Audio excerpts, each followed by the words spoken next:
Adding up a bunch of little things that cost us just a little bit of time can add up to a lot of time added to our score at the end of a 10-stage match. I'm Branchwater Jack, and today we're talking beyond fashion accessories and talking practical applications here on the firing line.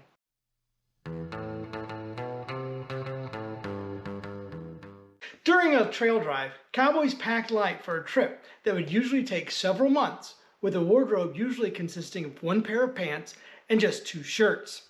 By the end of the drive, after they were paid, they would stroll into the mercantile to buy replacements for their now threadbare garments before hitting the saloon. Today, we can stroll into our local store and find dozens of variations of shirts in a wide range of colors, styles, and sizes.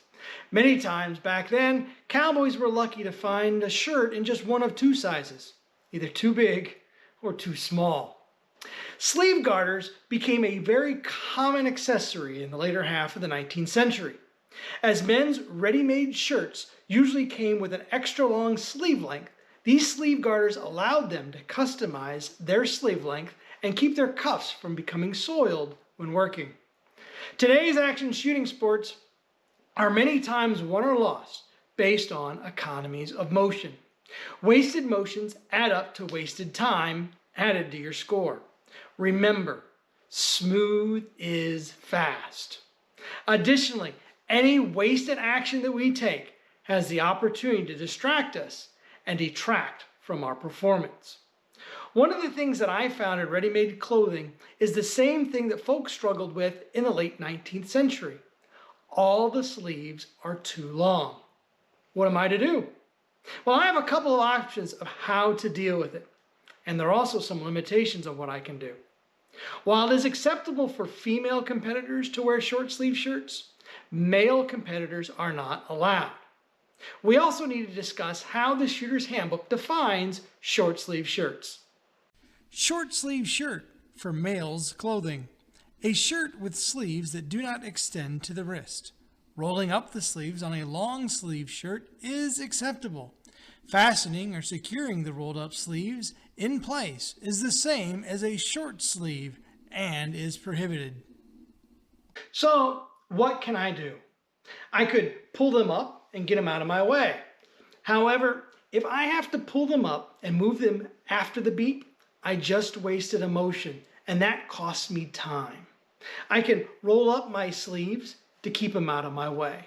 I can also use simple sleeve garters to help keep the sleeves out of my way. The sleeve garters help keep my freedom of movement and get my sleeves out of my way, especially when I'm drawing pistols. Also, keeping my sleeves covering my arms helps protect them from hot brass as it begins to rain down. I also make some of my own shirts with sleeves that actually fit right, but I still wear my arm garters as it's part of my process, and they're also a part of my cowboy action shooting identity. And they also have my alias on them, so I can always remind myself if I forget. And here's a little bonus tip. Before I shoot my first stage, or any stage after I use the restroom, I go through all of my shooting motions, especially my pistol stance. Getting into that stance sometimes will pull a little extra shirt out of your belt line and move things around just a little bit.